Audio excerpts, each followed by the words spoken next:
Mayor Randy Burke. Here. Darren Indovino. Here. Sorry, Commissioner Darren Indovino. I saw you. Commissioner Ken Gaspar. Here. Okay, everyone please rise as you're able for the Pledge of Allegiance. I pledge allegiance to the flag of the United States of America and to the republic for which it stands, one nation, under God, indivisible, with liberty and justice for all.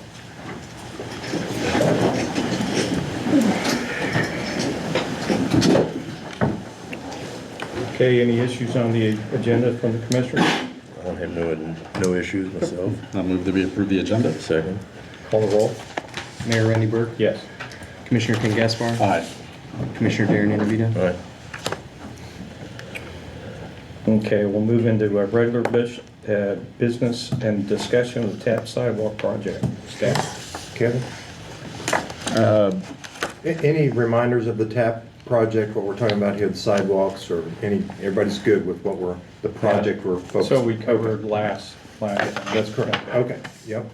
Okay, what we have done, Dustin and Dave, we've drove the project again and looked at eliminating areas that we could, because the most current estimate that we had was 1.496 million, and we've got around $500,000 to do.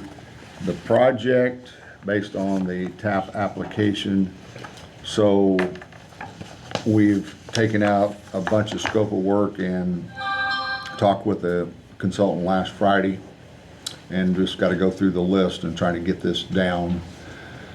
We have approval to go out for bids, so at this point, if council's ready, we can line item the items that we can take out and show as a deduct and bid the whole project as a whole, and then look at line item deducts to get down to our budgetary limitations.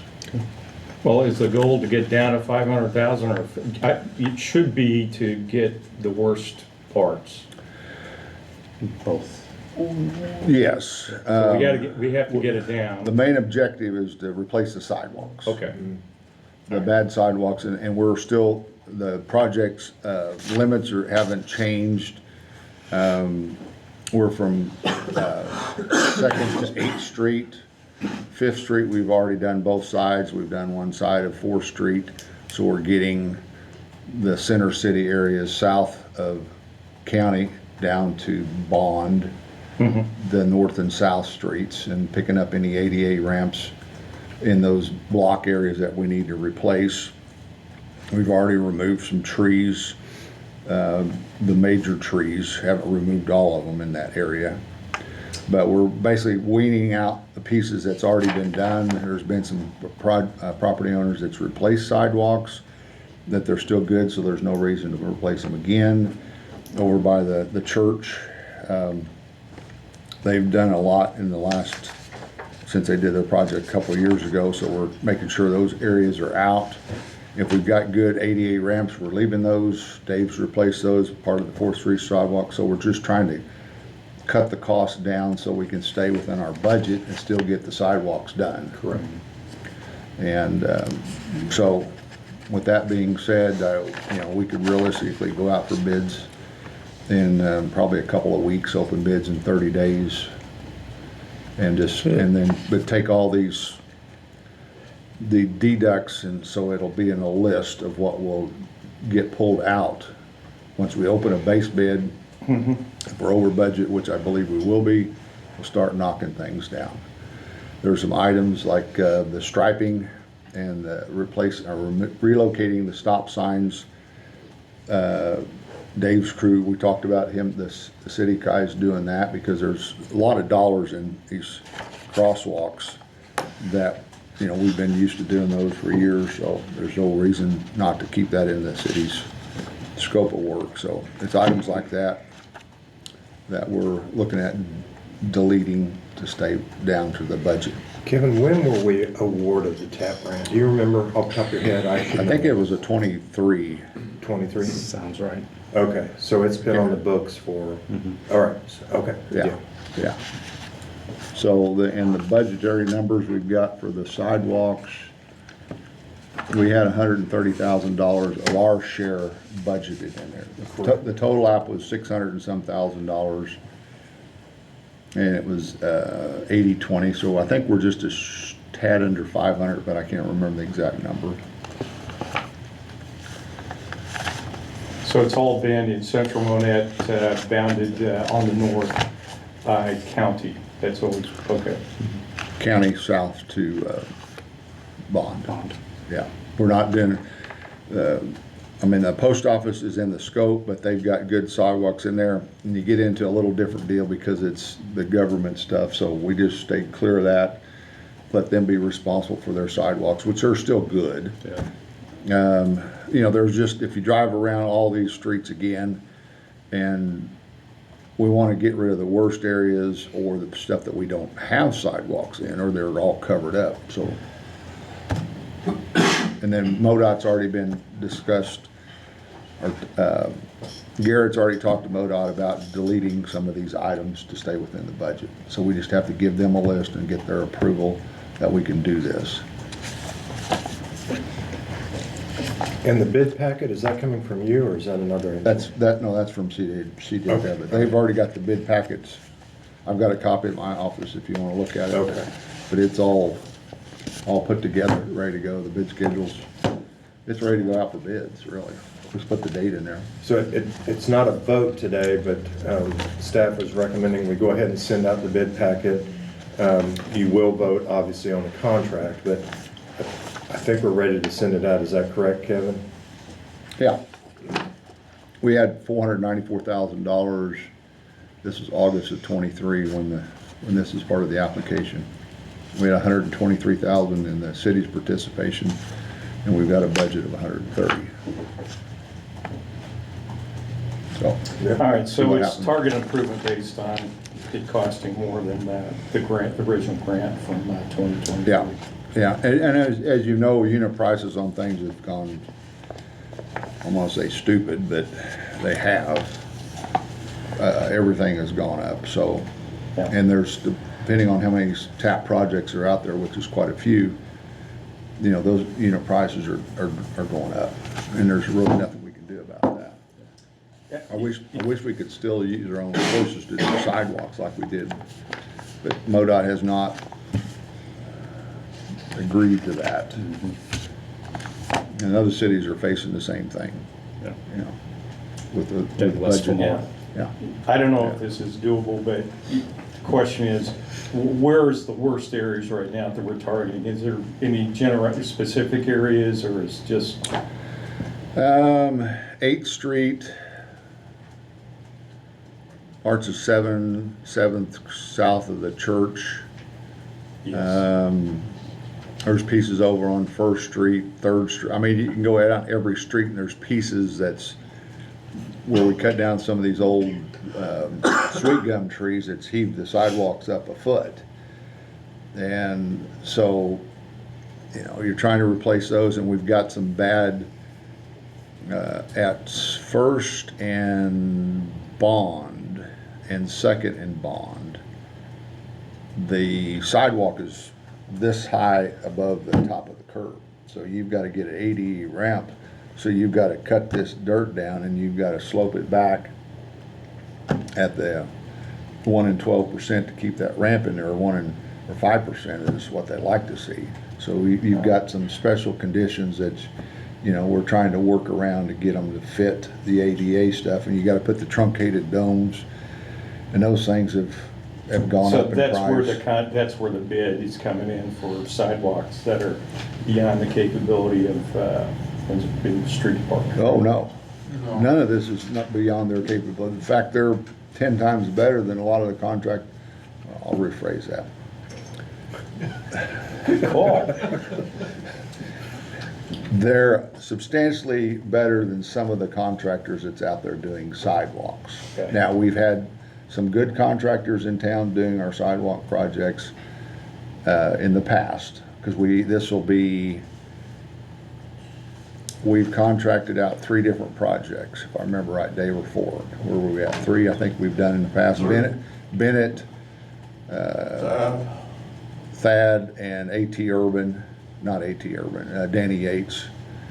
So we've had 3 different contractors in town to try to get, bang for our buck, but there again, then the city guys have come back and fixed those other areas. So let us use our city forces to do what we Okay, do. that makes sense. But I haven't convinced MoDOT to let that happen again. So that property you talked about on, excuse me, on Second Street, is that gonna require some retaining wall? Yes. Yeah, because I mean, we've this much come down. And when you said that, that's the first thing that came to mind. So, and it's on the north side of Bond Street, I mean, first and second. That's one of the worst areas that we have for getting down to a ramp. Okay. And some of those areas that, we may have to just stop short with this project and then let Dave's crew come back in and fix those. I see. Yeah. And it's a 30-day bid period, is that what you said? Yeah. Okay. Yeah. So are we ready to send it out to bid September 1? And then October we would approve, or? Well, we need to get MoDOT's blessings on the Okay. deducts. They know that we're wanting to deduct, but they haven't reviewed the list. Okay. And I don't think they'll have any issues, but to tell you MoDOT's gonna respond in a week, No. I can't tell you that. Yeah. So it's more likely a November approval with next construction season? No, there's still time to do it in this construction Okay. season, because I think maybe he had 90 days on this project, so you'd be going in the fall, which is actually a better time to be pouring some sidewalks. Okay, all right. Was there any time restriction on the original grant? Did it have to be completed by a certain date? There is, and I don't remember what that date is. And if we're getting close, we just ask for an extension. They know where we're at because they've approved it to go out for bid. So they know that at this point, we still got another 6 months, 8 months, depending on when it's bid. Okay. There was a delay in there, and I don't remember what the delay was back when we first got going. But yes, if we need to ask for extension, we'll just ask for an extension. Okay. Good. All right, any other questions? I don't have any issues with go ahead and go out for bid, and then we can, we gotta get through the MoDOT hurdle, but. Is your council meeting on October 8th, correct? Sounds Second right. Thursday? Sounds Yeah, right. Second Thursday, yeah. So if we open bids on the 6th, 1, 2, 3, 4, we go out for bids September the 4th or the 8th, and that'll give us, we need 28 days, 4 weeks is a minimum. Okay, So we'd probably go out for bids, I'd say the 3rd or the 8th of September. Okay. And I'm, cross our fingers that we get MoDOT approval. Right. If we don't, then we'll have to just push it back. Right. all right. Any objections from the commissioners from going ahead with the bid? Absolutely not. Okay, go out for bid. Good job. All right. Now to discussion of road improvement costs. I think you're still up there, Kevin. Okay.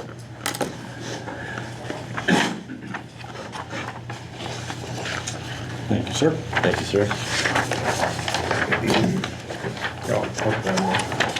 I'll give one to Sandra. Hi, Andrew. Thank you. How you doing? Okay. Dave, you and, I think I've got enough picture for everybody. Yeah. Sandra got one. Yes. Doug needs one. You good, huh? Anybody else? Murray, do you want to look at one, please? Okay.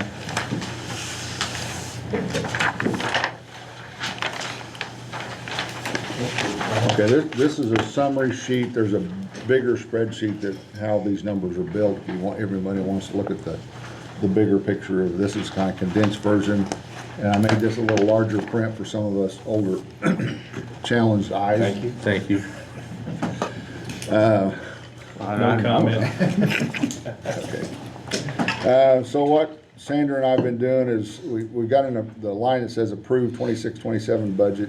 That's where we're at on the dollars and the projects. And I kind of color coded these based on, the projects that we have. So you can just go down the list and see what we have in the budget right now. It's a total of $4,025,000. And then in the next column to the right, it says revised 26-27.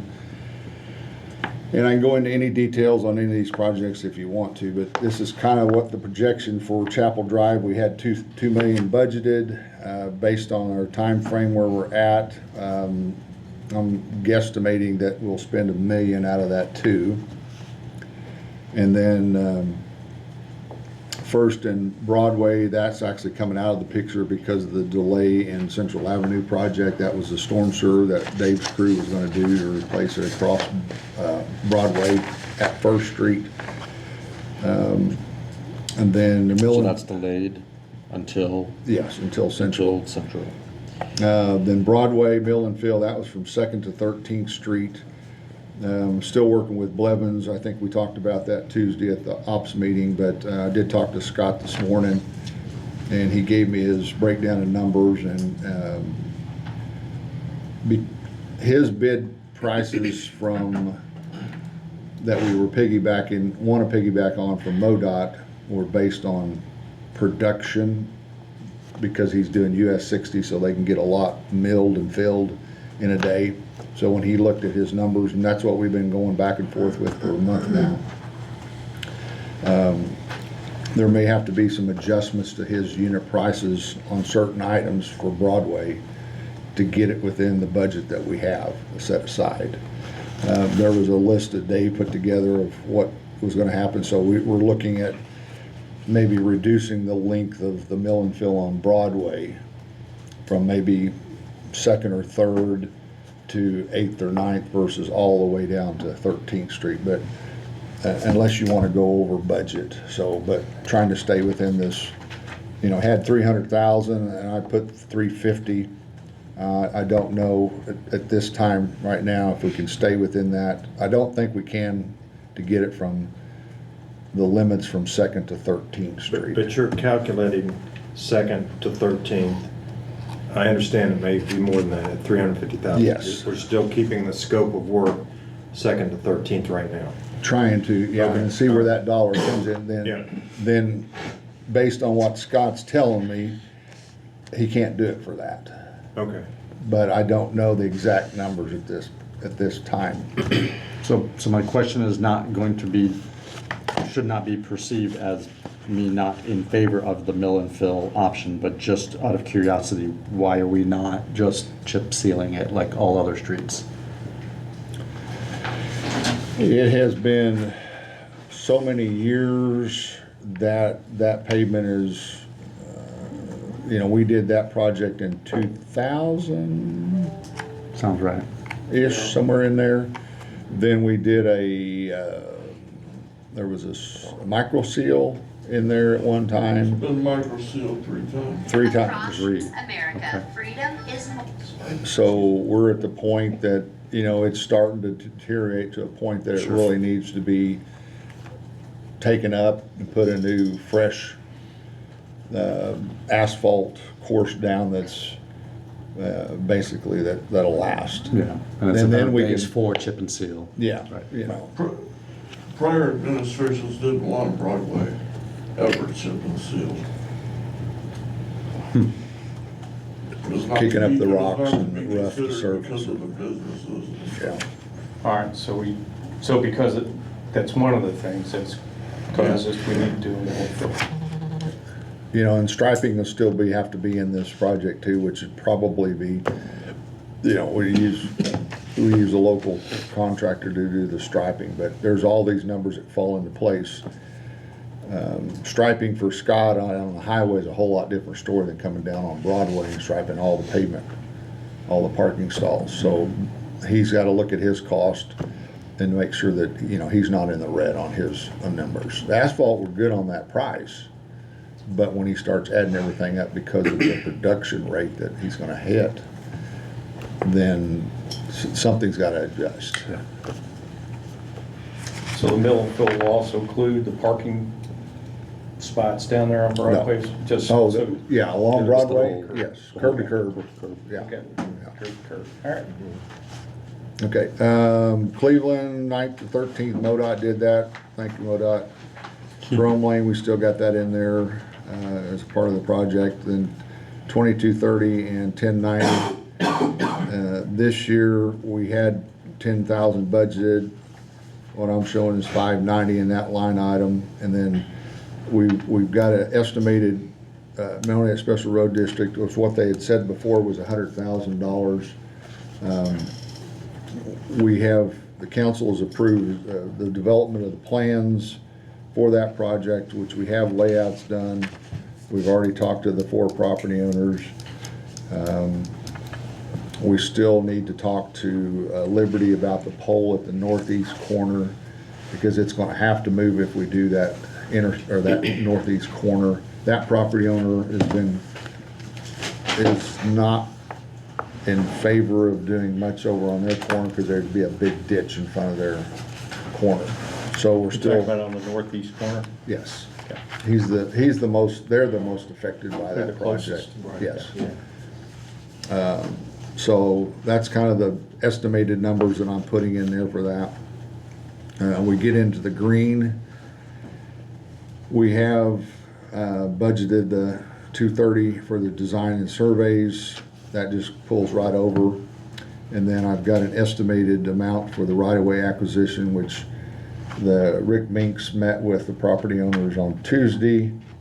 We met with one property owner yesterday, which I'll go into that in a second, about part of the scope of the project. Then I've just broken down the earthwork, paving, striping, signings, the dollars reflecting contracted price, if the city does the work for the storm sewer. So the storm sewer line item for the box culverts shows $515,680.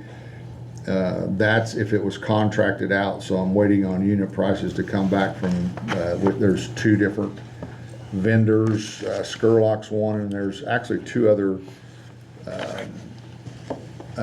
businesses that started up that started making pipe and box culverts. So we're waiting on those prices to come back and see what our actually cost savings would be. So if you subtract the 2, it'd be about $360.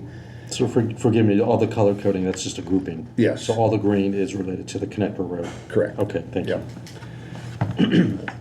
And so that's kind of where we're at on the numbers. I've got recent budgets, estimates based on plans that were basically 95% done on the plans for the connector road, which I have a full set of plans at the office and a preliminary set with me here, or a full set actually here, if you got any questions. North Central, 91,000, just go down the list. Approach into the west ball field, 177.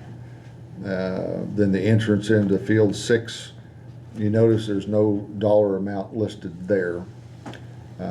Based on the conversation with the property owner yesterday, they're not in favor of putting that east approach into field 6. They're in favor of the right-of-way for the street. At this present time, they're not in favor of the entrance. I think that would have been a nice to do anyway. I don't think that was super urgent at the moment. Yeah, and then in the preliminary discussions, there was some talk about, would you be interested in selling a piece of that property for a future soccer field? Well, they've definitely taken that out of the consideration. Conversation. Yeah. Did they respond with contingencies, or they just flat not in favor? No. Now, that's all subject to change because we're waiting on the appraisals to come back, which should take about 2 weeks, and then we'll be able to make a formal offer to them. But we'll have to talk to council about it before we make the formal offer, but you'll have those numbers at that point in time. Let's see, next I put in there Route 8's east approach, and what we were looking at is just doing the east side of H Highway there at the new connector road, just to get the radiuses. If we do the project at the intersection of H, let's do both sides, get the radiuses in on the east sides, and then stop it. Then we don't have to work on H again. And do it now. Yeah. MoDOT is, they've reviewed the traffic study. They had one more round of comments about the hydraulics, so Zanneman got the hydraulics, the questions that they had to MoDOT last week. We're waiting on the final comments back from MoDOT on all the hydraulics and any other questions, but they, you know, basically they are agreeable to, you know, making the connection to both sides, H and 37, putting in the radiuses like it was projected, and had very minor issues really or concerns with it. So anyway, so that's, and you go down the list, so you see that number was 4274, so that's, Sandra didn't like me being above that, so we did some adjusting and did a revised 2.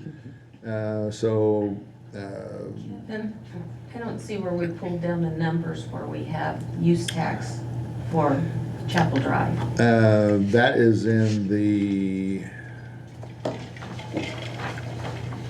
that is not in there from where, We did it in the big spreadsheet. we did it in the big up here, but we don't have it down here because it Right, was, so you're still all right. so.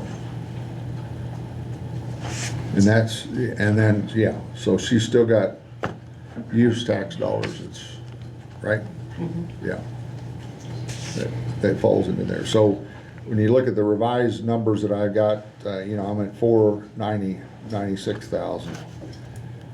And then, So what does the revised R2 represent again? that just takes some of the items that's in the revised budget and shifts some dollars over there. You see the approach into the west ball field, the pink, moved it over to the following year. So that took off 2 million or 177,000. I see, okay. So just, you know, if you look at the numbers, they're all pretty much the same until you get down to the pink, and then so that brought it down to 4,096,000. And you know, this is all subject to, we've got bids back on the overpass, and the bigger spreadsheet that we went over the other day has, we've had to make allocations for the BNSF flagger and their administration, which is about $800,000. So there's questions come up, why did the bids come in less? Well, that's part of the reason, because in the contract, instead of the contractor paying for BNSF the flaggers, the city pays for that. So we can save some money with the, so there's not any overhead inflation or into the contractor's bid. So we just pay directly what MoDOT or what BNSF is going to be bidding or billing us for. And that's based on the maximum number of days that the tracks will be working along the tracks, because anytime you stay within 25 feet of the tracks, you have to have a flagger out there, and that administration dollar amount kicks in every day. Flaggers are up to $2,000 a day. It's very expensive. And then that's in the agreement with MoDOT to pay for it, that city pays for that. And you know, there's the other spreadsheet goes into the details of the budget numbers and all the expenses that we've got to occur, and looking at the Chrissy dollars and how much we have to spend. So when I you know, we talked about last year 2 million, but based on the time of the year, I don't believe we're going to spend the 2. I think we'll be actually less than $1 million. So those monies could be rolled over or adjusted for next budget year, because the Chapel Drive project, there's no date set for construction, and it all depends on how fast BNS moves, because there's got to be a meeting, a pre-construction meeting with BNSF and the contractor and sponsor before we have a overall pre-construction meeting. So there's agreements that have to be in place that have to be approved by BNSF before you can even get to that point. I mean, I still think we're, you know, October-ish, but Murray, don't quote me on that. Estimated. there's a lot of ifs, things that have to occur before we can get to actually pre-construction timeframe. But, so looking at the numbers, I think with Sandra, looking at how she's got the numbers and the cost estimates that we have, and granted, these are based on the estimates that we have until we bid things out. We don't know exactly where it's gonna be. These are So hard this- numbers, yeah. This is a dynamic picture. So, do we have dollars allocated for any of these already? Is there a fund that we would be using? Is it the transportation tax fund? You mentioned use tax. The transportation tax fund holds the bulk of it. The use Okay. tax, I believe there's 5,000 in this year's budget for chapel. Just chapel. Just chapel. Out of well, that's a 1 million total revenue number. So half of that is going to chapel. Okay. Because the other half is public safety. Right. So none of those dollars would be available for anything else. Not the use tax. Right. Okay. So the two numbers we're comparing is revised R2 and what we approved, correct? Yep, yes. All right, so, and what's allowed with the, not a savings, we're not gonna have to pay as much for chapel, and by delaying Central Avenue, that's what's gonna allow us to do this connector road. Yes, because Okay, down at the that's bottom, Big picture here. there was $1 million that you had allocated for central project down there. Okay, yeah, I see that. In there, so I think spent 60 grand, that was what we spent on that one. This year, because we've spent money prior fiscal years. Yeah, oh yes, 2 absolutely. million-ish. The engineering, I don't remember what the total was for trans systems, but that's been Right, that's. paid out us. over the last several years. Right, that's already gone. Yeah. So what I'm hearing is that we had $1 million allocated for Central Avenue in FY '27. And that was revised to 60, because that's for expenses that we know we are going to We've have already spent, already spent. and everything's halted. So, and So- so what we have left to do in this budget, the only thing I've been doing is easements. We were over halfway through on easements, got another one last week. You know, we really haven't spent any other monies or need to at this point, unless the focus group,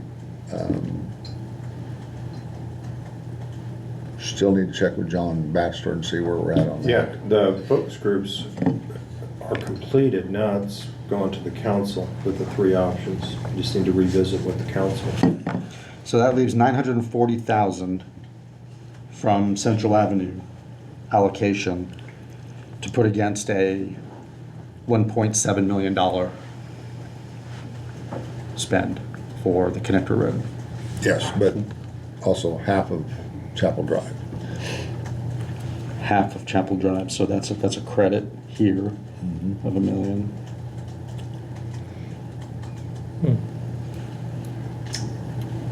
Okay, so Alright, it's a so- 1.9, okay. Yeah. This is an info, are we looking at a budget? I mean, it doesn't, No adjustments or anything. no like that. adjustments, so This is it's just really info on information. how we're Yeah. able to take, This is, redirect funds to go to the connector road. yes. Okay. I do have a plan if anybody wants to see this, or do you want to go over it? Why don't we look at them? Are you okay with everything? Sure, go ahead. Just to get the understanding of where we're at and the design of it. And then you need to walk them through the red. Okay.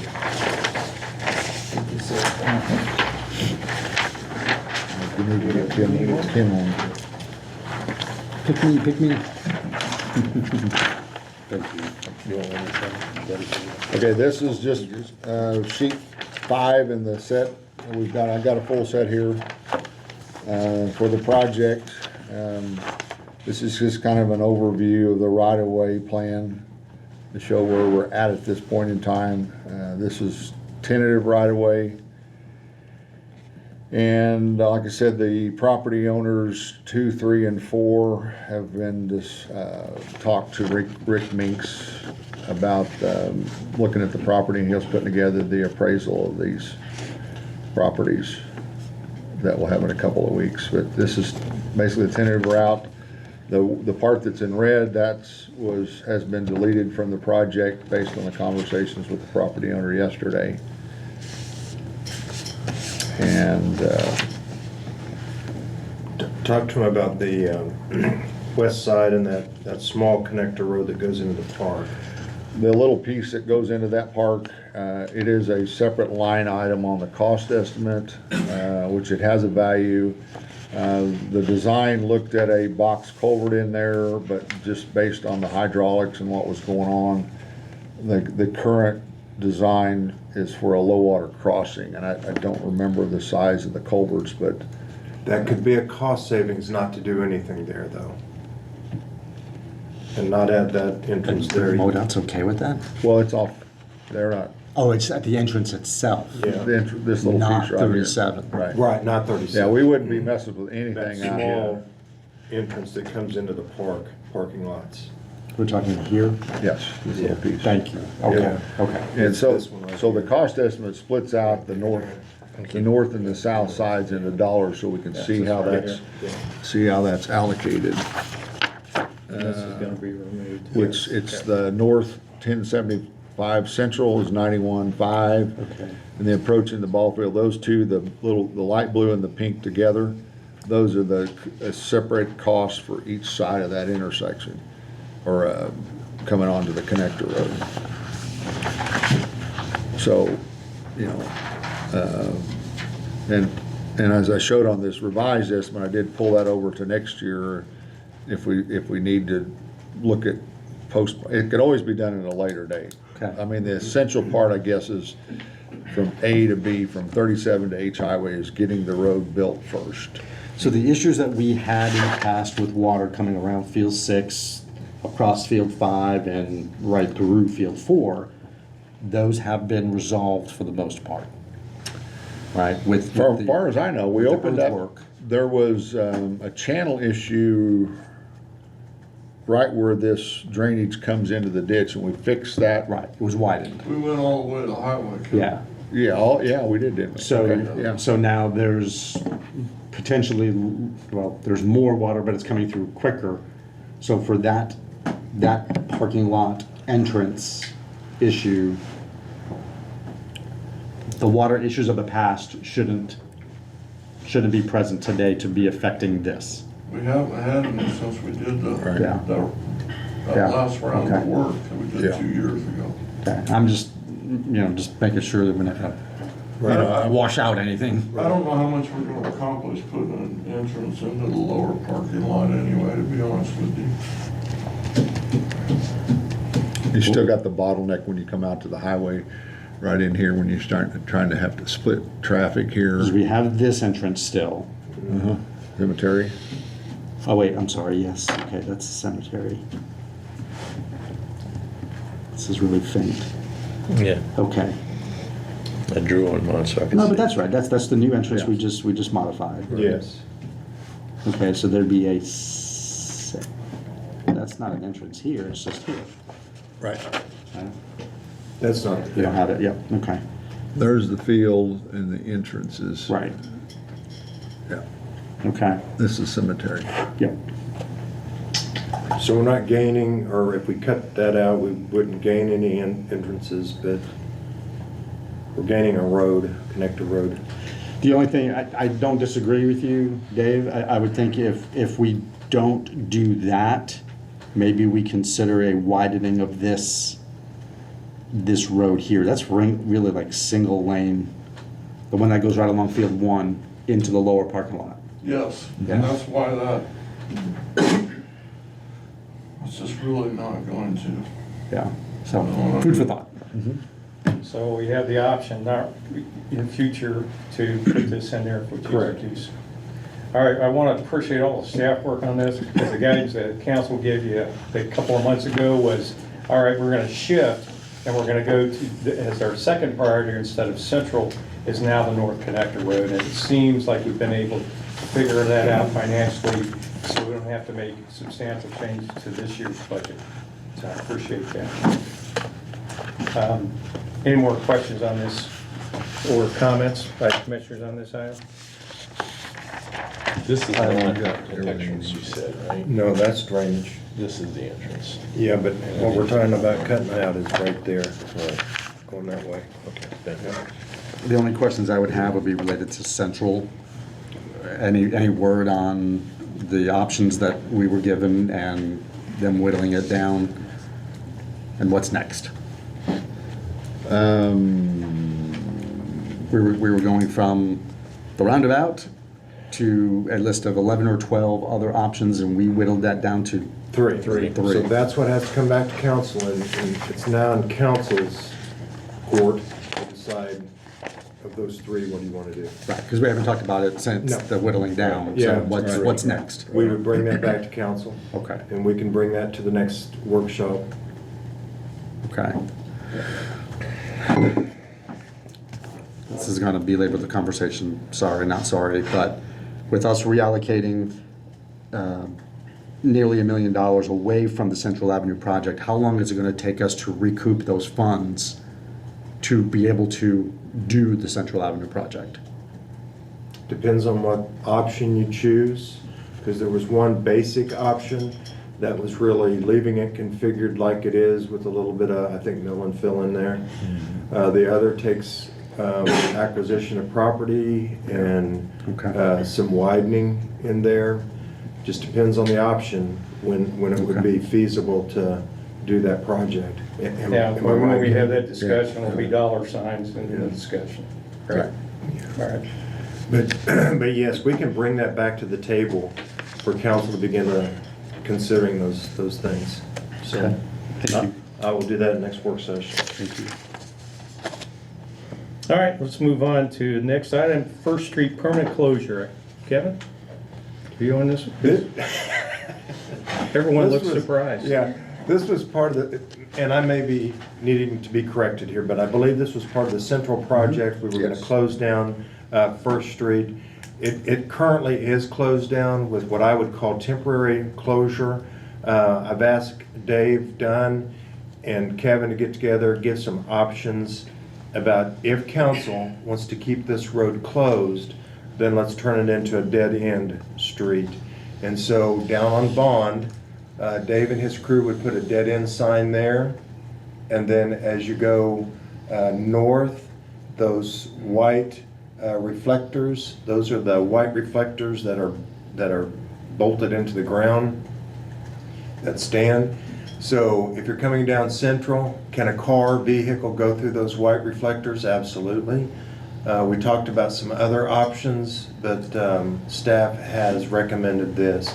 So really, if we're not going to vote today, but if council wants to, what I would call more permanently close this street, then I think we need to redesign it so it's a dead-end street and not confusing to traffic that comes from Bond and they turn and they see a temporary closure sign there. So this is really just a point of discussion. We're eventually gonna go here anyway, right? Central Ave. We're also gonna close off Second Street, right? Okay. And this,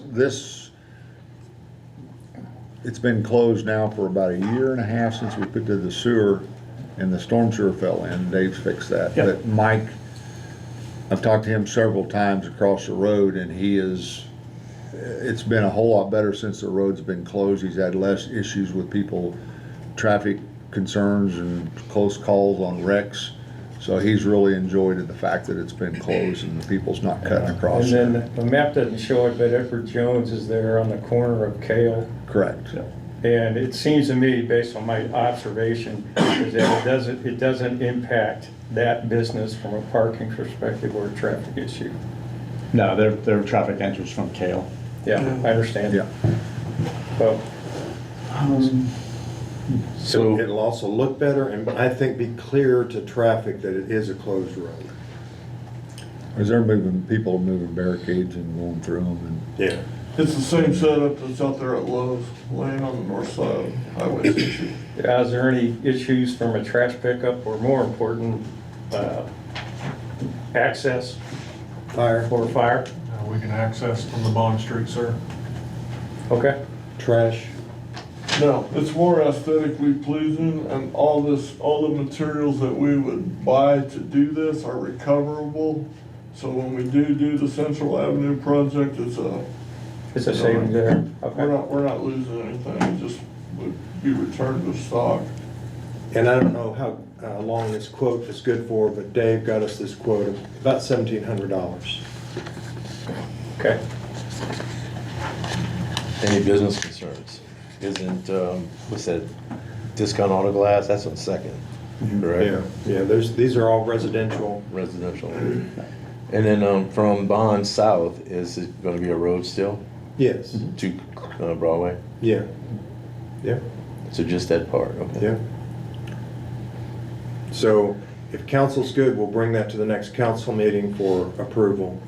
And that's what we intended to do originally. so. Okay, all righty. That's all I have on that. And the focus group, does that pertain to what they voted on also for the Central Avenue? They talked about these closures, but they didn't vote on anything. They considered it in their 11 options, but they didn't vote on anything formally. I guess, well, they narrowed it down to 3, so I guess they technically did. And they're, like you said, complete, their opinions and recommendations. Yeah, that's what we're gonna do next workshop, so we're gonna talk about all about that. Yep. Okay. Okay. Anything else from the commissioners? Mickey, anything on this one? No, Good stuff. Okay, let's move on to automated license plate reader. Chief Camp is going to come and walk you all through this. I conducted the staff report, but, oh, that's upside down. Okay, you're in distress there, I can see. Yeah. I brought Detective Sergeant Landers with me. He's our flock system administrator and my subject matter expert on this. So it's contract.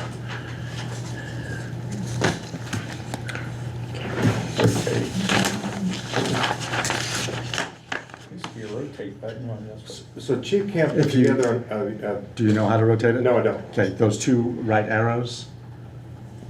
Click that, and then rotate clockwise. And I'd rather rotate counterclockwise, is that all right? On TV. You must have right mouse clicked, so just go back. Yeah, and again. All right. There we Hey, go. Oh, there we go. There we go. Okay. Thank you. All right. Chief Camp, you've got the floor. Thank you. I appreciate the council giving me and Sergeant Landers an opportunity to address you about this. We've got in our flock network here within the city, we have 4 cameras located at major roadway entry points. The cameras, they don't identify drivers, they don't issue citations. The only thing they capture are license plates and vehicle information, and the officers use that to further criminal investigations to develop leads. I've got some exemplar. So no speeders, no red light runners are gonna No, get a sir. ticket? This is a city patrol car. Yeah. So you can see this is a flock camera capture. And That's my car. actually, I'm driving in all those photos. And if I hadn't told you that, I don't think you would know that. You can see that's the only information that's provided. And that image was generated off of a license plate search for that number. So it pulled those images up. So the only thing that's captured is the license plate, the state of registration, vehicle make, model, color, and then the date, time, and camera location. They do not capture faces of the drivers, as you can see. Don't tell you who's driving the car. It doesn't record any conversations or anything else as you pass by. Only this photograph is all that you get. Still image, there's no moving video provided. So we use these to help us locate stolen vehicles, missing children, what we call silver alerts, which are Alzheimer's and dementia patients. Locate vehicles for hit and run crashes, which Detective Landers is working on right now, that involves hit and run up at, what was that? Little Caesars, wasn't it? Yes. Yeah, okay. So the vehicles don't track you. What they do is capture an image and give you the date, time, and location. Now you can connect the location dots to follow a vehicle through a network, but it doesn't tell you where they've stopped in between time or what they're doing or any of those other things, if that makes sense. Okay. So they really don't track your daily movements. It's just a still capture, as you can see here. You said we only have 4. Yep, that's correct. So it's, Yep. even tracking the dots is. Correct. Is fairly limited. Well, as a matter of fact, we had a reporter come in and we were going to use Detective Landers' his vehicle license plate number to show around town, and we had just gotten done driving for 2 hours around the city, and we had absolutely no captures from the city cameras for his license plate. So, that's, and then we hit all 4 corners and side to side. So, so access to the system is only limited to trained law enforcement personnel, and then you can further restrict access within the department. So currently, just our supervisors have access to the system to perform these searches. If we generate what's called a hot list, so you add license plate numbers to a hot list, we can set that hot list up to where if a vehicle passes by a camera that's and that vehicle's on the hot list, it will send an alert out to the patrol officers, and then they can respond to that camera location and try to track that vehicle for whatever reason we're looking for it for. That I kind of listed above.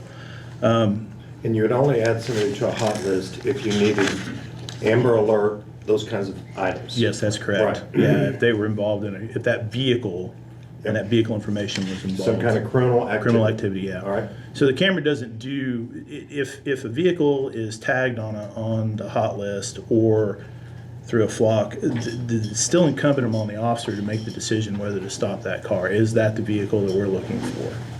And so they'll do that. They run that through the uniform law enforcement messaging system, mules, and verify that it is indeed stolen and that's the one they're looking for. And then they can act on the information from mules, but you cannot generate probable cause based off of a flock hit. Let me ask you a question. Yes, sir. Technology identifies vehicles, not people. Is that because of the way the camera's spacing? If it was facing as a vehicle exits the view of the camera, if a vehicle comes into the field of view of the camera from the other direction, could If I it? may, sir? Yes, please. The program is built based upon vehicle characteristics solely, Right. not identity or facial recognition. They don't have facial rec at all. It does not have facial It does recognition. not. Okay, thank you. It is built solely on vehicle characteristics. There's so many other variables. Yeah, there's a lot Time of variables, day. that's right. I think Brightness, it's angle, really, sun. for us, there's a significant public safety benefit and investigative benefit by using this system, and it's set up so to protect the privacy. And we're it's kind of supposed to be a balanced system. So Yes, sir. what's in it for us is, well, one, we need to let the public know on the benefit of and the risk. Okay, there's risk for privacy, but you can see that's not a significant risk. It's not identifying people, it's identifying vehicles. And to your point, sir, it does not even identify the vehicle. All it tells is a vehicle bearing that plate past this camera at this point in time.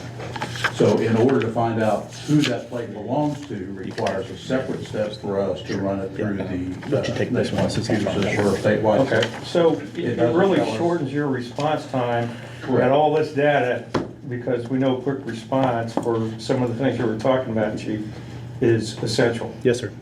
Now, an Amber Alert, I mean, Commissioner Gaspar and I had this conversation earlier about your cell phone that you carry with you collects more data on you Yeah, than agreed. flock cameras ever will. Right. All right, now, are you able to communicate with the adjacent law enforcement? Yes. Okay. Yeah, we're part of a sharing network. We choose to be part of a sharing network that's nationwide. We don't share any data. We only have 3 federal partners, which is the FBI for Oh my gosh, I'm so surprised. counterterrorism, postal inspectors, and then also that's part of a counterterrorism push, and then human trafficking and some drug smuggling, and then what's called HIDA, Midwest HIDA, which is Midwest, basically drug information exchange setup, and that's also for trafficking and human trafficking and drug trafficking, so on and so forth. Those are our only 3 federal partners. We do not share with anyone else. As I recall, when it comes to cameras, we are not allowed to put cameras in residential neighborhoods, correct? Flock or? I'm talking about cameras. As a security. government entity, no. As a government We entity, cannot it's not. put, Private citizens can. yes, we But cannot put cameras as part of our public safety camera system into locations that would be able to look into an area that would be private property. Okay. Do you have an intent on installing more? We're pretty comfortable with what we have right now. And then with the network sharing that we do nationwide, it's pretty robust. So currently, no, we don't plan on putting in any more. Private property owners like a business in town. Correct. Has cameras like that. That is They're correct. allowed to do such. Yes, But they're not part of this system. but Right. they are not part of the system, no. Right. They can be flock cameras, and they can choose to share that information through the network. However, they cannot, it's not reciprocal. So if they share their information with us, we do not share our information with them. There's a lot of misconceptions floating on social media. That is Yes. correct. And it's driving people to the point of false truths. Correct. Yeah, And it is clarity the has to topic be- of the day right now for the antis crowd, so. On that, Chief, could you talk about internal audits and how we ensure compliance? Absolutely. I'm going to let Detective Landreth, he handles all that. Could you speak on that, on the internal audits? Yes, so every search requires the user to enter his name, the reason for the search, and associated case number if he has it. All those are not alterable by the user. So on a monthly basis, I personally conduct an audit so I can see how many searches have been made, what they were searching for, and if there are any anomalous searches or anything that calls into question. So I stay on it monthly. To this point with ours, we've had for approximately 2 years, we haven't had any searches. And if there was a search that is suspicious, again, it shows me who made it, what they were supposedly looking for, and what time. And then we can follow up on that to Absolutely. verify if it's good, bad, or indifferent. There is a transparency porthole that you can access. Detective Landers has got the website, and it breaks down information on the flock system, and we've even allowed the public to load our search lists. They can see, it doesn't go into great detail, but it shows what the searches are for and when they were conducted. And did I hear you say we haven't had any searches in 2 years? No. We haven't had anything suspicious. Okay. Anything concerning Okay. that would indicate misuse on the part of our people. On average, and it may be in your paper, Chief, but on average, how many times a month do we use flock as a law enforcement tool? It fluctuates considerably Okay. depending on what's going on, because we don't log in and just surf through it. Right. That's not the way the system is designed. Right. So for me personally, for example, if I am working a specific case where I'm utilizing flock, I may run a search 10, 15 times a month on that one plate. If I don't have anything going like that, I might not check in for 2 weeks. Okay, all right. So I think one of the things that might be the most concerning about the general public is this hot list that you're talking about. Mm-hmm. So other than an Amber Alert, what might trigger a plate number being entered? And that I think could go a long way to allaying the fears of the public. Stolen vehicles. Okay. Plate numbers are entered in. Reported stolen vehicles. Reported stolen Right. vehicles, yes.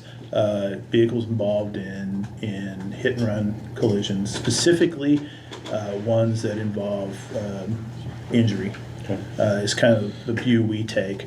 And then there's a lot more in here, and we follow this as well. So burglaries, robberies, violent crimes, homicides.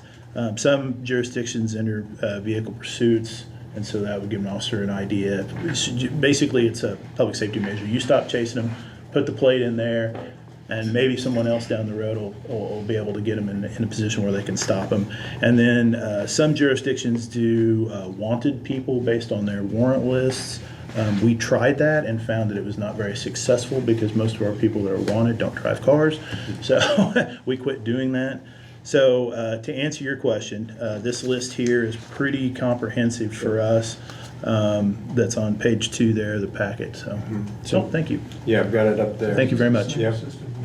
So it's not a situation where a citizen is a habitual speeder. Correct. And we're going to just enter that because we're just going to catch them. Instead of having a uniformed officer waiting for that vehicle to come by again. Speeding is an infraction, not a crime. Correct. You're right. We're only These putting are the criminal things. activities, Right. misdemeanors. And, And so there's arguments on both sides, right? One side is I'm not giving you permission to take the photo of my vehicle, Correct. and then the other side is, well, if you're not engaging in any criminal activity, you shouldn't have anything to hide, right? Correct. So I oftentimes see both sides of many arguments, but this one, to me personally, lays on the side of it's a tool, and it's done in a reactionary manner, not in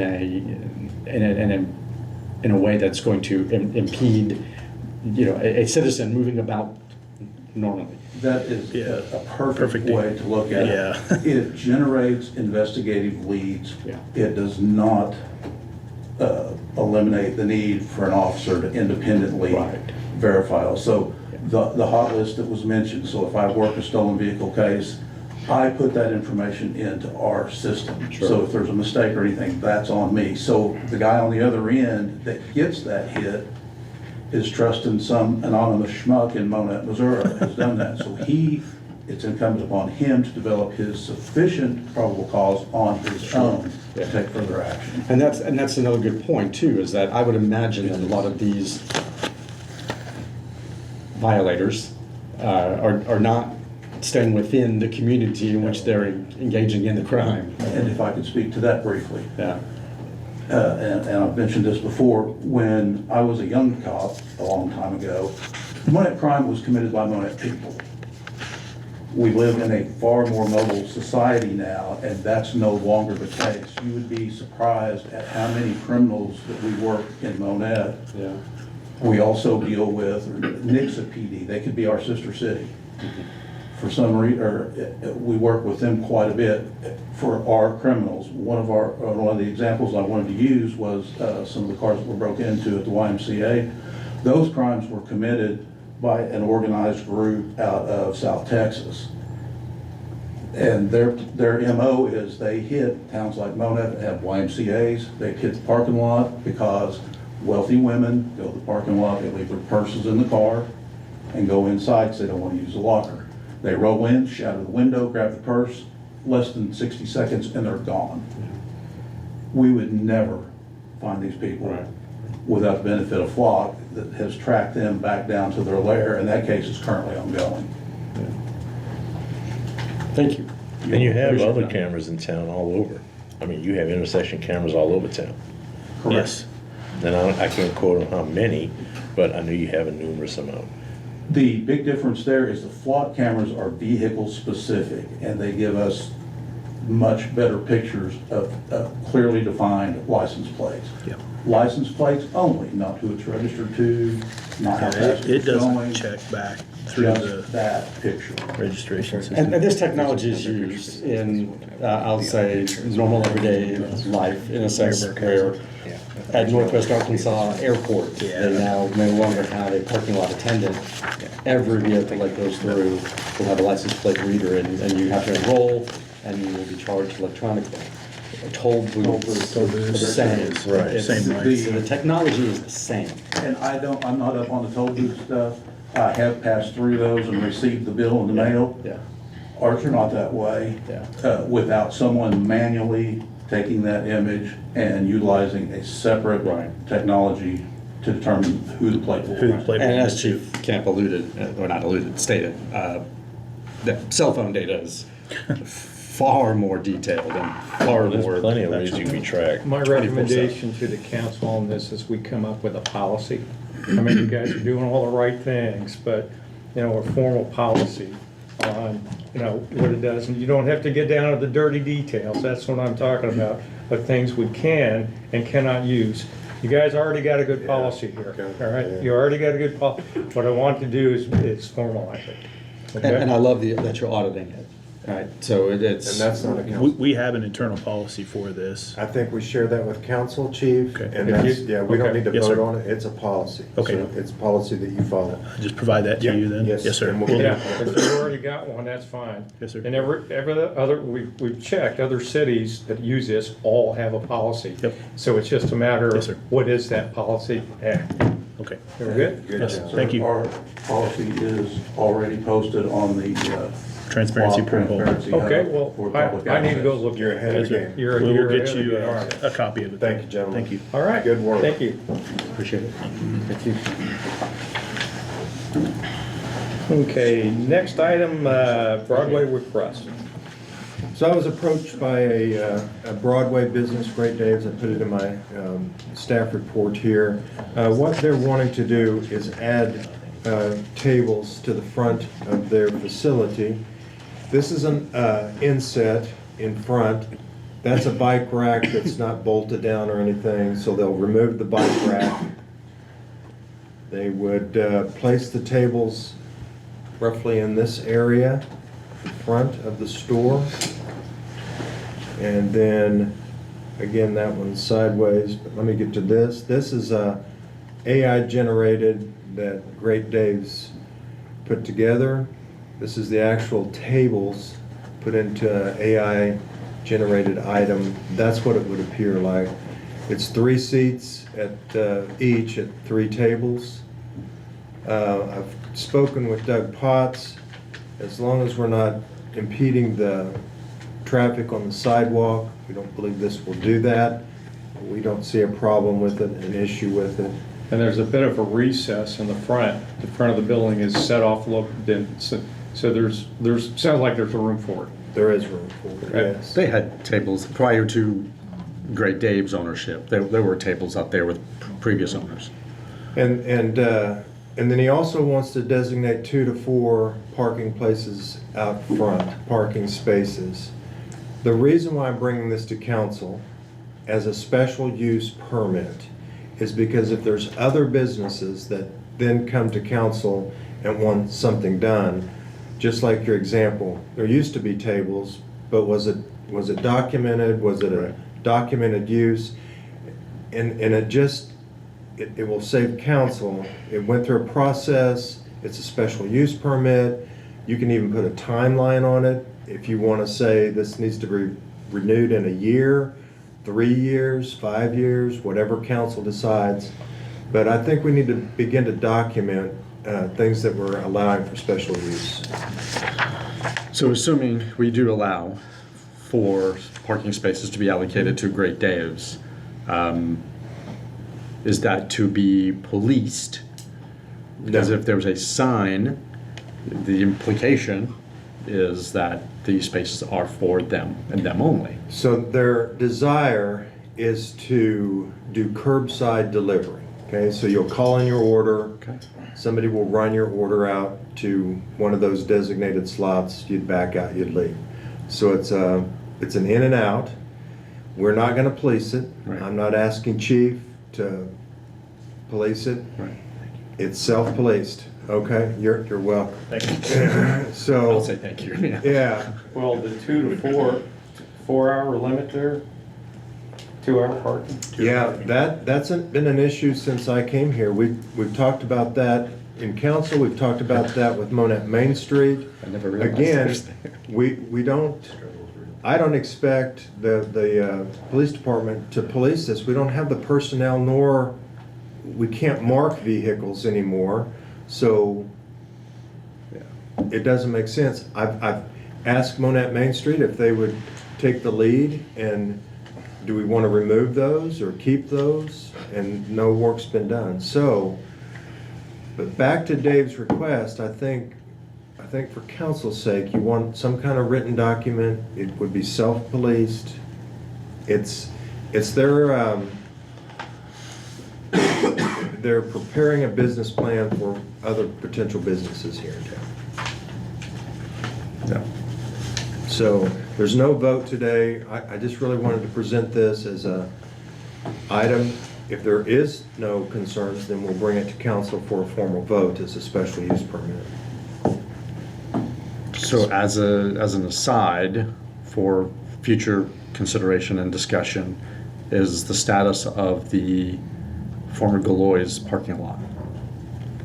Former Glory, yeah, I know what you're talking about, but I don't have any updates. Because if we start seeing an influx of limited parking spaces, we're gonna need more parking, and that's a municipal lot. Mhm.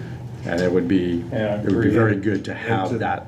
Yeah, to that, I know it's not Broadway parking, but the parking that's across from City Hall, we have signs on there that says if you're not permitted, you're gonna be towed. Yeah. I think we need to remove those signs because I think OWN uses some of the ones up by the building.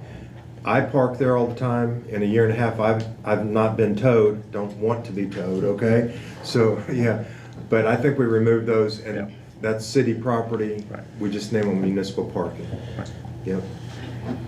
A concern I'm envisioning is if they adopt 2 to 4 spots in front of their business, that will entail people parking in front of other businesses. So what if, and what happens if another business has parking for this business only? Yeah, Does that that's have to come the through us? point, is for us to Yeah. have a process. Because if another business comes and says, well, I want designated Yeah. parking, then that needs to come to council. Right. Yeah. Just- And then the greater picture for Broadway is, there is traction on Broadway. There are new businesses looking down there. And if you've not been following the Monett Main Street, they're now seeing anywhere from 400,000 hits on their social media all the way down to about 51,000 in some of the businesses down there. But all the businesses, business traffic has picked up since then. It's going to continue to do that. So that's why I'm saying we want to get it documented, Do it because if smartly. somebody else comes and says, hey, I have XYZ and I need this, then council's got to make those decisions. We don't know if that will happen, or if it does, and I think it will. But the special use permit probably ought to be revisited.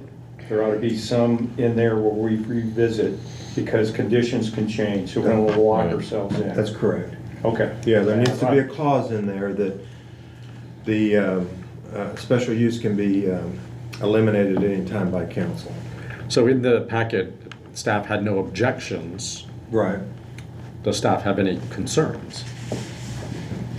I'll let kind of staff that's involved in that. Any concerns?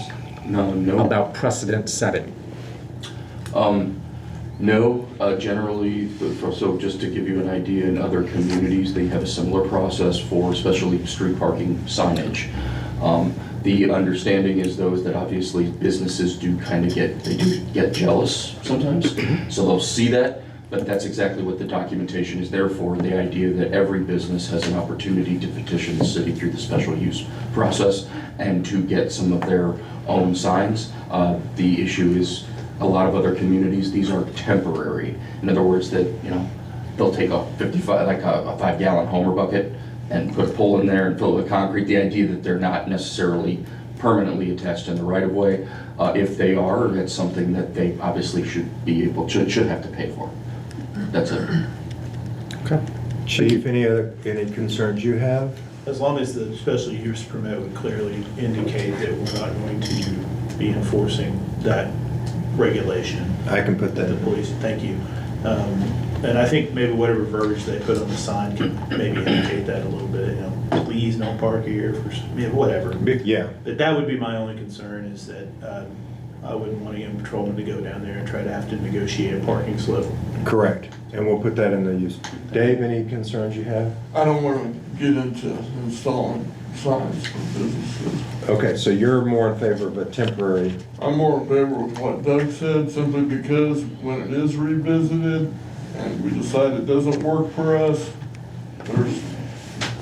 there's no damage to the infrastructure that I have to go back and fix. fix. Okay, all right. I think that's your staff.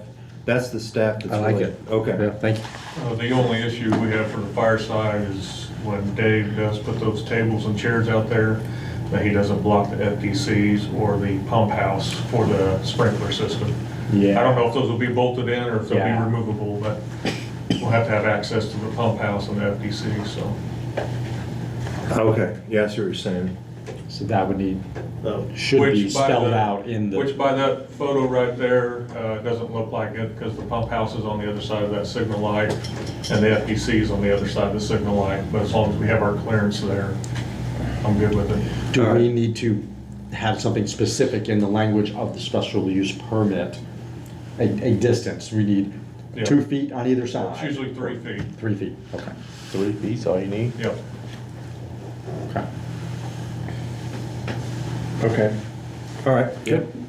So we can integrate these comments and for special use for consideration by the council. That's correct. Yeah, and I'll revisit with Okay. staff one more time to make sure we get their concerns. And I like the idea of the removable sign also, the Homer bucket, as you called it. Yes. Which I liked. They make decorative bases. Sure, yeah, but they can place it with their, and remove it with their business hours. Right, I don't really want to see like 5-gallon plastic buckets. Right. Exactly, You know what I exactly. mean? Yeah, I want it to be, I want it to. Yeah, again, specified in the special use permit. Something that's aesthetically pleasing anyway. Yeah. Okay, let's move on to item G. Plat for minor subdivision, Clark Industry Expansion. Can we do F? Want to do F? Yeah. Do F first. Okay, North Hill subdivision. Any objections for the commissioners if we, F is, oh, I'm sorry, I missed one. Yeah. Driver exam agreement with Highway Patrol. Yeah, My so mistake. whenever, I've been approached a couple of times by the Highway Patrol that runs the driver's exams at the Justice Center. There was some initial concerns about the folks that come in and having to get directions when they come into the Justice Center. We use the training center for the exams. I met with I think she's a lieutenant for the Highway Patrol. We looked at several properties around town to move the exams to, including the Clark Center, Drury University, the City Annex, the FEMA building right next door here. None of the buildings really are conducive to what they need. The FEMA building, because of the structure and the material, they can't get their internet signals to work through there, even though they got a new system and tried to boost it a little bit. So I met with Chief Camp just to get his opinion. I think we've met a couple times on this issue actually, and talked about is there an issue, is there a problem to keep the exams at the Justice Center, and he expressed there is no concerns. That's correct. So we'd like to keep it there. I have asked the Highway Patrol to put together an intergovernmental agreement like they have in other communities that would, so that we could put this to rest. This is where they're gonna do their exams out of, and it would be for a 3-year, 5-year period. That is being worked on. So that's coming from the Highway Patrol, Jefferson City office, their legal team. Once we get that, it'll be reviewed by the city legal team, and then it'll be an intergovernmental agreement that will pass, or will take to council for ordinance. They did tell me that in this region, this is a satellite exam facility, and we have the greatest volume of the other communities that are serviced by satellite services. So if we don't do this in Monett, they're going to move their facilities to Mount Vernon. I think this is an amenity, or I think we need to keep it in Monett. It's a great service. Yeah, yeah. So And it's once we it's a get, great marriage between the two entities, I think. I think so too. And again, I will speaking for Chief, but he said, yeah, it's a good partnership, so Sure. why wouldn't we do it? So that's kind of, that one, that's going to come before council once we get the intergovernmental agreement Okay. and get it all processed. So that may not be this next meeting. Again, not alluding to anything, but is there any rent that they pay to us? Is there any I don't revenue? believe so. No. It's just an That's agreement. something Yes. we could work out. Yeah. I know they do rent in other locations, but it's Yeah. not much. Yeah, Yeah. I would Yeah. look to, The do that. room wouldn't get used if they weren't there on Yeah. Wednesday. exactly. Yeah. That's all I had on that particular item.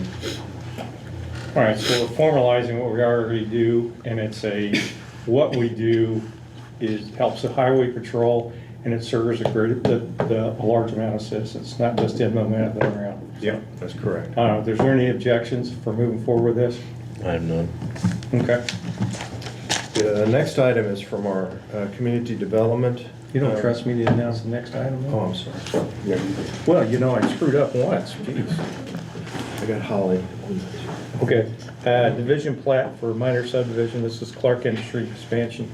Yes, and you'll please bear with me, I think I'm kind of losing my voice, but Mr. Jack Schultz approached the Community Development Department of the city. He is involved, and Clark Industries is involved with a potential property sale. I believe we're currently still under contract with the Flattums, who are right next door. There should be a map, I believe, in the packet. But effectively, this is just a minor subdivision application to take what is one lot and to divide it into 4. One of those lots will be purchased by Mr. Schultz because they're going to be doing some additions to their business. We have analyzed this. The Community Development Department has no issues. It was presented to the P&Z last week, where Planning and Zoning made the recommendation to approve. As I said, this is a discussion item only. This will be on the City Council agenda for September for approval. Yeah, this is one of those where I think we can do first and second reading, so if you guys have objections for first and second reading on this issue, please state so. I'll just always state my objection to so many of them. That's all. Yeah, that's valid. That's why we handle these by exception. What's the risk? Well, I mean, just the fact that the public needs the opportunity to be able to opine should they have any objections. That's all. So is the idea of Mr. Schultz, is he purchasing what is labeled as Lot 3? How can I get rid of that, this? I think you can drag it to the left, make it smaller, or you click this here, Okay. and that should.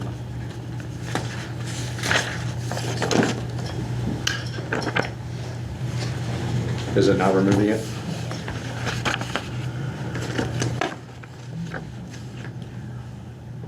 Yeah. Okay, maybe it didn't click on that. I don't know what. Okay, so There you go. To answer your question, it is actually Lot 1. So this is the subdivision, it's this large lot that's right here, okay. which abuts right to the immediate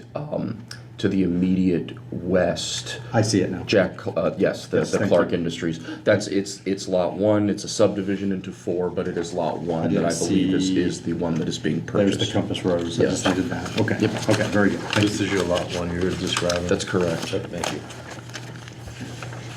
you. Right. No concerns? No, the minor subdivision process is a very easy process. We just need, obviously, people to go through it.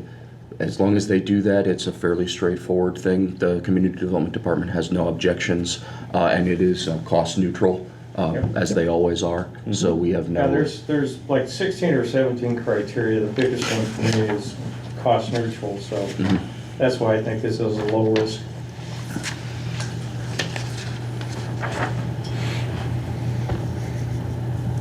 Okay. Any other questions? I don't have any. Any questions, comments, Commissioner? The Flattums are in agreement. Yes. Matter of fact, the Flattums and Jack's son were at the P&Z last week. Oh, good. That's who was out there at the meeting. Okay.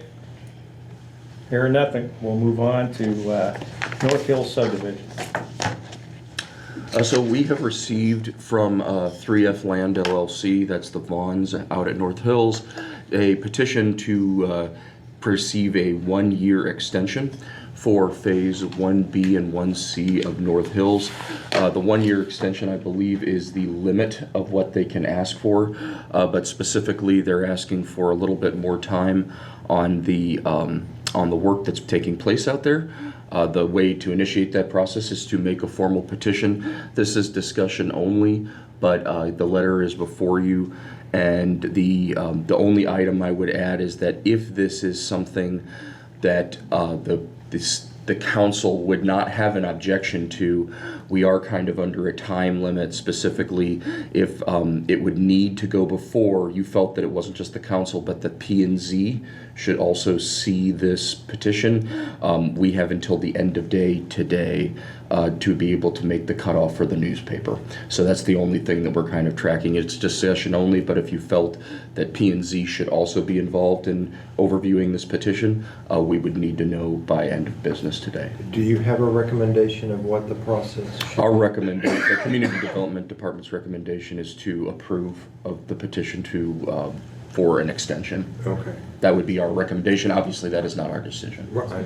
Asphalt, because it's asphalt season, that's kind of the principal driver. Yes. Not all, but principal. I don't have any issues with it. And the city's done all the necessary infrastructure moving forward with this. I know that there's significant work that takes place every day with Daryl and Lucas out there. I'm not entirely sure what the current status is. If though. they're not completely ready, it's very, very close. Do you know, Kevin? Curb and gutters left, base rock, asphalt, and there's, I think, most of the utility stuff. I believe so. Yeah, that's what I thought. I don't think the transformers are set over there yet. And then after a year, if they're still not complete, they have to reapply for a permit. I believe that is the case. A year is the most that we can extend to them. Okay. Yes. And they're asking for that year? Yes. Okay. But the one thing do you feel that this should also be before the Planning and Zoning Commission next month? Or do you want to leave this with the City Council? Personally, I think the bonds aren't going anywhere. This is going to be a continued project. City's involvement gives them time to finish. Sometimes they may have started off, I mean, this is brand new. This is a brand new subdivision. And they may have got to a slag start in the beginning to organize or something to put them in this position, but I don't think this is in any jeopardy of construction or completion at this time, so. I don't know what the right answer is, so I would defer to the professionals to tell me if it should go to P&Z or not. It is. I don't believe it needs to go to P&Z. Okay. I don't either. I think it needs to just go ahead and move forward. That would be my recommendation. We're accelerating, we're not It's a pretty changing it, simple we're just request. accelerating Yeah. it. Because it'll hold up work if we don't do it. So I think, Right. the discussion right here should be the final determinant in this case. There you go. So you can meet your newspaper. then. Thank you very much, guys. Appreciate it. Hope you feel better. Yeah. All right, council comments? Go ahead, Commissioners. I'm glad that we are addressing the flock camera. It's been addressed to me by numerous social media adjectives, I guess you would say, who have concerns. A lot of the misconceptions out there are false, but the ones that do make sense. Concerning to me, why other cities take them down. Don't know why. They have multiple reasons. I think the public input is probably the primary as to pushing them towards. We have satellites that can watch 23,000 miles from space that can see your license plate. And I've had that technology since Skylab fell from the sky, which has been my go-to term for the last 2 weeks. However, it's just, I guess they're running on the notion that other cities are doing it. We should too. I guess placement is important, and I expect more discussion down the road from those involved. That's all I have. Okay. I don't have anything. Yeah, I don't have anything either. Thanks for your work on this, appreciate it. All right, administrator comments. Just a few things, progress reports on some things that also will be in my weekly reports. But I want to say thank you for the work that Dave and his crew are doing at the dog park. They moved from one project to another project to yet another project. And so I think you're going to start seeing steel going up next week at the dog park. The Freedom Park Monument, Womack has told me that that's 10 days out from arriving at his shop. Dave and Kevin and I looked at the placement of the monument for Freedom Park, and Dave's got that on his workflow, and so we appreciate that.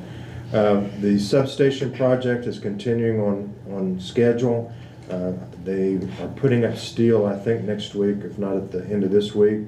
The wastewater project is 50% completed, and that's going to be a cost saver for the city long term. This is a diffuser? Yes. Okay.